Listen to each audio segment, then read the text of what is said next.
Vous demandez-vous parfois ce que la pandémie de COVID-19 va laisser comme trace dans la littérature? Et qu'est-ce que la grippe espagnole a laissé comme trace? Salut, c'est Simon. Et aujourd'hui, mes impressions de lecture de Pale Horse, Pale Rider de Katherine Anne Porter. Deuxième capsule sur les lectures dirigées par le hasard. Littérature du sud des États-Unis écrite par des femmes. Au printemps, j'écoutais un podcast sur la grippe espagnole et j'ai entendu mentionner le nom de Katherine Anne Porter comme étant la première auteure qui a véritablement écrit sur la grippe espagnole, du moins dans le contexte des États-Unis. Et on parlait d'une nouvelle qui a été écrite, publiée dans les années 30, au sujet de la maladie en tant que telle. Donc, j'ai pris ici, c'est Collected Stories of Katherine Anne Porter. C'est un recueil de toutes les histoires qu'elle a écrites. Elle dit qu'elle a fait toutes les versions du court roman à la longue nouvelle, à la longue histoire.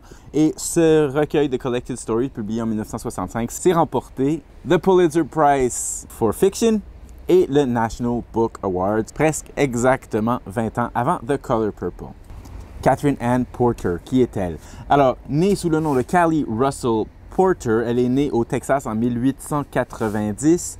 Et sa mère est morte quand elle avait 2 ans et elle a été élevée par sa grand-mère qui meurt quand elle aura 11 ans. Ensuite, la famille a beaucoup bougé. Elle-même a fait que peu d'éducation.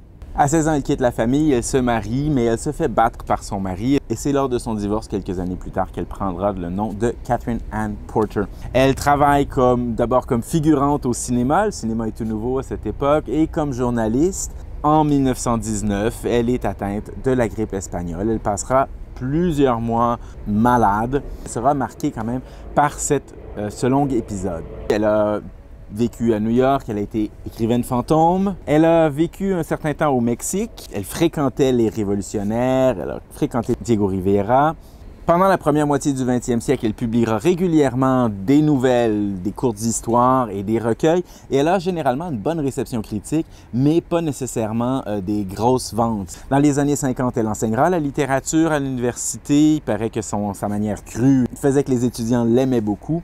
Et c'est en 1962 que son roman Ship of Fools, La Nef des Fous, c'est le titre est le même que le roman de la Renaissance de Sébastien Brant, dont je vous ai parlé dans la capsule sur Erasme. Ce roman-là sera un grand succès et c'est à partir de 1962, donc elle est déjà assez âgée, qu'elle aura une sécurité financière.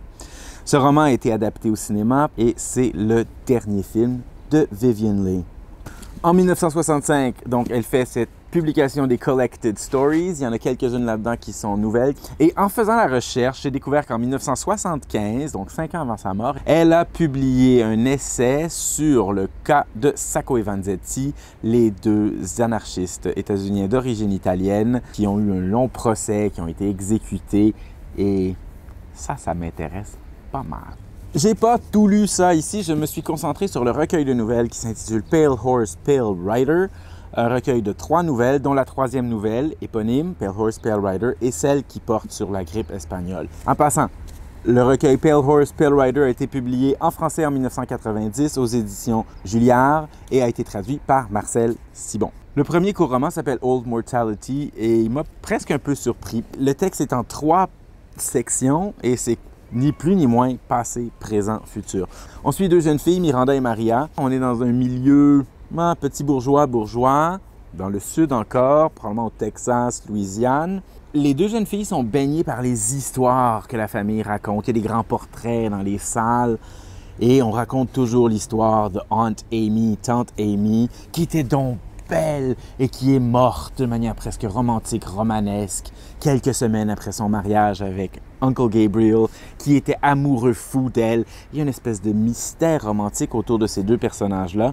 Dans la partie du milieu, elles sont un peu plus vieilles et elles rencontrent Uncle Gabriel aujourd'hui, dans le présent, vieillissant, bedonnant, remarié. Elles arrivent dans la réalité. Et dans la 3e partie, c'est seulement un voyage en train vers les funérailles. Je me souviens même plus qui, mais je pense donc le Gabriel.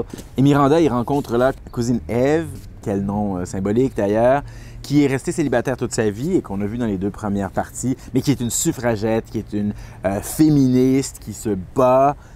Et cette dernière partie, c'est la libération de Miranda, de ce carcan familial, de toutes ces histoires, de tous ces récits de famille. Et ça s'ouvre sur la femme qui qui est autonome dans le monde. C'est vraiment très, très beau. Il y a des beaux passages de féminisme ici. Ça a été très touchant, ça m'a surpris parce que c'est raconté d'une manière très classique, dans une belle langue, bien soutenue, mais très intérieure. On est presque on est dans quelque chose de presque sociologique, donc le portrait d'un milieu est de très psychologique, de très finement raconté, et il y a peu d'événements et de péripéties. On est vraiment dans la description des états d'être, des ambiances. Le deuxième court roman s'appelle Noon Wine. Un fermier modeste, avec sa femme, ses enfants, et il y a un survenant, un homme qui arrive et qui demande s'il a besoin d'un travailleur. C'est pas quelqu'un qui parle beaucoup, il a un drôle d'accent étranger, on apprend qu'il est suédois, mais il arrive du Dakota du Nord. Il se fait embaucher. Et cet homme est tellement travaillant qu'il fait véritablement le succès de la ferme. Il optimise tout. Et tout ça se passe sur plusieurs années. Bon, jusqu'à ce qu'à la fin, il y ait un événement qui se passe qui révèle plusieurs choses du passé. Je vous laisse découvrir ça. Les thèmes de l'immigration et du racisme contre les immigrants, de la santé mentale sont présents. C'est un texte d'une force tranquille qui est aussi très bien, très beau. Mais arrivons à Pale Horse, Pale Rider. Le titre est une allusion biblique. Une jeune femme est journaliste dans un petit journal de petite ville. Et on sent qu'il y a la guerre partout. Et ça la tracasse, elle est très irritée par la guerre jusqu'à ce qu'elle rencontre un beau jeune homme parfait, un soldat qui s'en va se battre bientôt. Et elle attrape la grippe espagnole. Et là, à partir de ce moment-là, la nouvelle tombe dans un délire. C'est très flou, très onirique, il ne se passe plus vraiment rien comme péripétie. On est dans son délire de fièvre.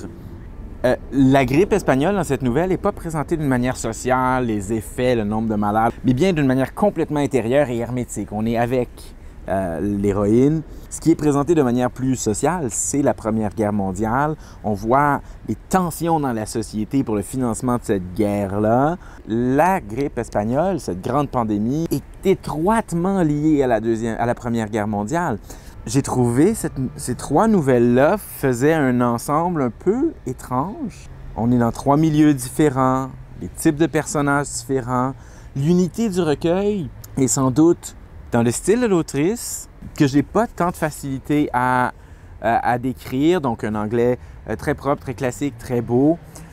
Des récits qui sont pas basés sur les péripéties, mais davantage sur les ambiances. J'ai lu 2-3 autres nouvelles dans l'ensemble. J'ai lu celles qui n'avaient pas été publiées avant. Le texte Holiday, c'est tiré d'un épisode de sa vie à elle, de sa jeunesse. La narratrice va passer un mois d'été dans une famille de fermiers au Texas, famille d'origine allemande. Et encore là, oui, un portrait du mode de vie, mais un enjeu difficile sur le handicap, sur la santé mentale. Il y a dans ce texte un super passage que j'ai recopié sur mes petites fiches, donc je vous le posterai sur Insta. Le dernier texte ici aussi est très beau et encore une fois social. C'est un jeune peintre qui part des États-Unis pour aller à Berlin. Ça se passe à Berlin peu après la crise économique de 29. La grande pauvreté, le regard de l'étranger, vouloir apprendre, artiste, etc. Le hasard m'a fait découvrir avec Katherine Anne Porter, une écrivaine sociale qui aborde des thèmes particuliers dans la société, plus difficiles, pas nécessairement engagée, qui dépeint de belles atmosphères, de belles ambiances. Une écrivaine que je crois qui est importante pour l'histoire de la littérature des États-Unis, notamment dans la première moitié du 20e siècle. C'est pas des nouvelles qui ont laissé en moi des souvenirs vifs. Et quand je me remémore ces textes-là, c'est une ambiance qui ressurgit. Je suis vraiment content d'avoir lu et je vous le recommande. Et voilà donc une des premières traces de la grippe espagnole dans la littérature. Écrivez dans les commentaires en bas qu'est-ce que vous pensez que le COVID-19 va laisser comme trace. Merci d'avoir été à l'écoute. Moi, je m'en vais voir à la bibliothèque si je ne prends pas le livre sur Sacco e Vanzetti de Katherine Anne Porter. Et jusqu'à la prochaine fois, je vous souhaite bonne lecture.